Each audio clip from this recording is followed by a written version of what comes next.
Now the topic is compounds of boron. First compound we are going to study is borax, that is Na2B4O7.10s2 और Na2B4O5OH का whole 4.8s2O। ये exact formula है, इसको देखकर आप structure भी बना सकते हैं। यहाँ पे आप देखिए ये क्या है, बोरिक्स का स्ट्रक्चर है। जो दो सोडियम बाहर हैं कोऑर्डिनेट स्फीयर को, उसको हम बाहर लिख दिए। नाउ बोरॉन, चार बोरॉन है तो चारों बोरॉन को कॉर्नर्स में अरेंज कर दिए एंड उनके बीच में ऑक्सीजन लगा दिए। एंड जो बोरॉन, एक और ऐसे बोरॉन को हमने ब्रिज ऑक्सीजन से अटैच कर दिया। फिर चारों बोरॉन के सराउंडिंग में हमने एक हाइड्रोक्सिल ग्रुप अटैच कर दिया। अब ये कोऑर्डिनेशन स्फीयर वाला पार्ट खत्म, उसके बाहर दो नेगेटिव आएगा क्योंकि दो सोडियम प्लस यहाँ पे प्रेजेंट था एंड डॉट अटैच्ड टू। अब इस स्ट्रक्चर से कुछ इंपॉर्टेंट क्वेश्चंस पूछते हैं, उन्हें हम इंपॉर्टेंट पॉइंट्स के टर्म में डिस्कस करते हैं। बीओबी लिंकेज कितने प्रेजेंट होते हैं बोरेक्स में, तो वो 5 प्रेजेंट होते हैं। एंड बोरॉन्स के ऑक्सीडेशन स्टेट की बात करें, हाइब्रिडाइजेशन की बात करें तो दो बोरॉन ऐसे हैं जो कि sp2 हाइब्रिडाइज्ड होते हैं एंड दो बोरॉन ऐसे हैं जो कि sp3 हाइब्रिडाइज्ड हैं।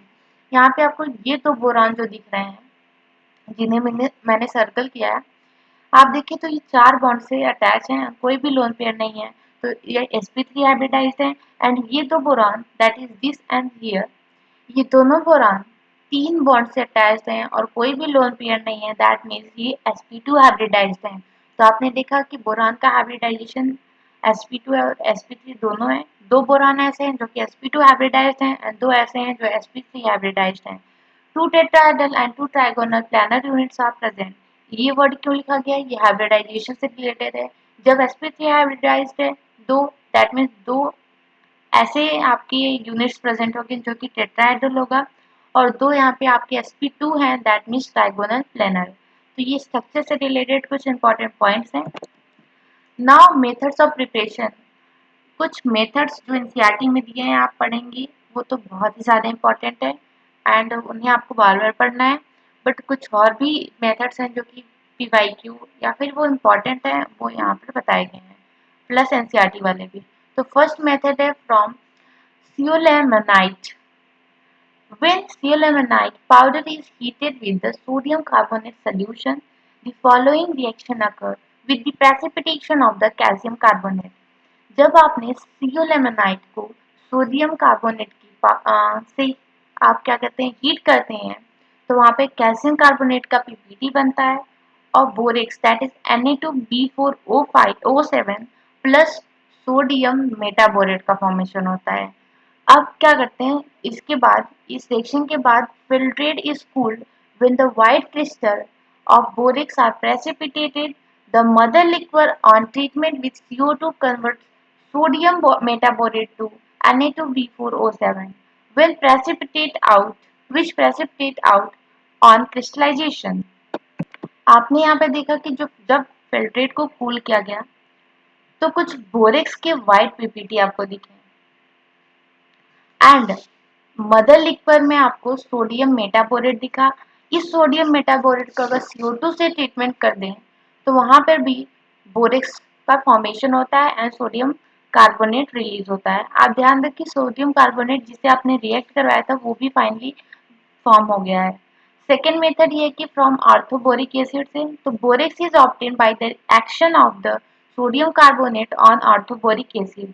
अगर बोरेक्स को फॉर्म करना है ऑर्थोबोरिक एसिड से, तब उसे ट्रीट करना होता है सोडियम कार्बोनेट से। देन आपका बोरेक्स फॉर्म होता है एंड CO2 गैस रिलीज होता है। ये वाला मेथड इंपॉर्टेंट है, ये एनसीईआरटी में भी दिया हुआ है।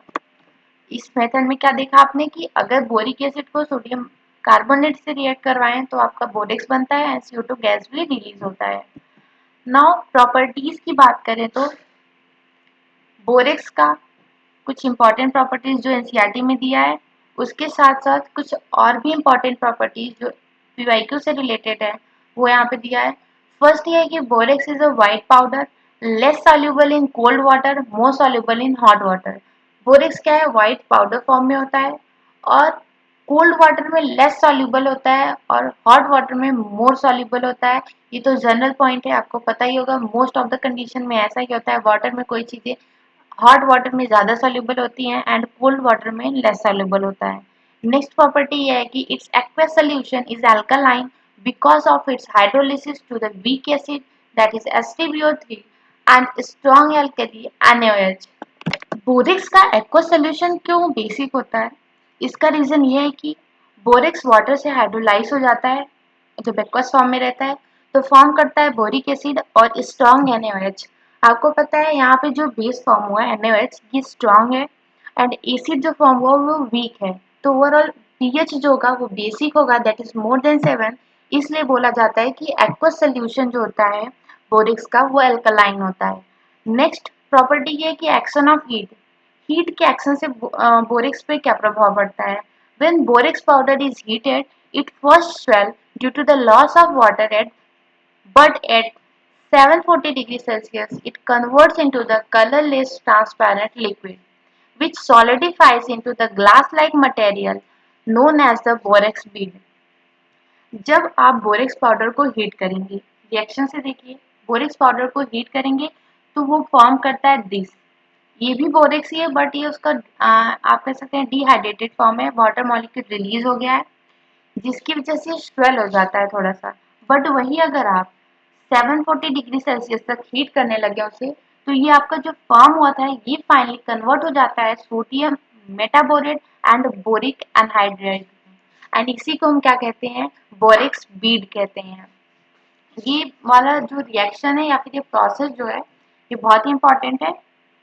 इसको हम transition metal, different transition metal को आइडेंटिफाई करने के लिए भी यूज करते हैं, बिकॉज जो मेटाबोलेट्स होते हैं डिफरेंट ट्रांजिशन मेटल्स के वो कैरेक्टरिस्टिक्स कलर देते हैं and it is use for the identification of that particular transition metal in laboratory. Now borax speed test important है इसलिए इसको यहाँ पे अलग से दिया गया है that borax react with certain metal salts such as nickel 2 plus, cobalt 2 plus, chromium 3 plus, and copper 2 plus, manganese 2 plus, etc. to form colored metaborates. The color of metaborates can be used to identify the metallic ion cation in the salt. See, borax जो different metals के होते हैं, जैसे कि examples आपको दिए हैं, ये डिफरेंट कलर की मेटाबोरेट्स को फॉर्म करते हैं, इसीलिए क्या होता है इन्हें यूज किया जाता है उस पर्टिकुलर आयंस के आइडेंटिफिकेशन के लिए। वैसा ही एक रिएक्शन दिया हुआ है यहाँ पे, जब आपने बोरेक्स को हीट किया तो यहाँ पे जो स्वेल हुआ देन 740 डिग्री सेल्सियस तक अगर हीट किया तो ग्लासी मास बनाया एंड ये क्या है? That is the borax bead. But अगर यही अगर आप कॉपर ऑक्साइड से इसी बोरेक्स बीड को copper oxide that is boric anhydride को अगर रिएक्ट करवाते हैं तो यहाँ पे ब्लू बीड बनता है that is for the identification of the copper 2 plus ion in a particular salt. Copper 2 plus ion के आइडेंटिफिकेशन के लिए रिएक्शन करवाया जाता है और कॉपर क्या एक ट्रांजिशन मेटल ही है, सो दैट्स वाई वो आपने एक एनसीईआरटी में एक लाइन पढ़ी होगी that the metabolites of many transition metals have characteristic color and therefore boric speed test can be used to identify them in a laboratory and उसी का एक रिएक्शन है ये एंड इस कंपाउंड का नेम है दैट इज द कॉपर 2 मेटाबोरेट्स। ये important है, इसको एनसीईआरटी से भी पढ़ लीजिए, यहाँ से भी पढ़ लीजिए। ना यूजेस की बात करें अगर बोरिक्स के, तो फर्स्ट इंपॉर्टेंट यूज है कि बोरिक्स बीट टेस्ट जो कि आपने पढ़ा। Second, to purifying the gold, gold को प्यूरिफाई करने में भी बोरिक्स का यूज होता है। Third is as a flux during the welding of metal, metal welding में एज अ फ्लक्स यूज होता है बोरिक्स। नेक्स्ट है हमारा in the production of the heat resistance glasses like Pyrex glass, heat resistance glasses बनाने में जैसे कि Pyrex glasses उसमें भी यूज आता है बोरेक्स का। तो ये सब कुछ यूजेस हैं बोरेक्स के।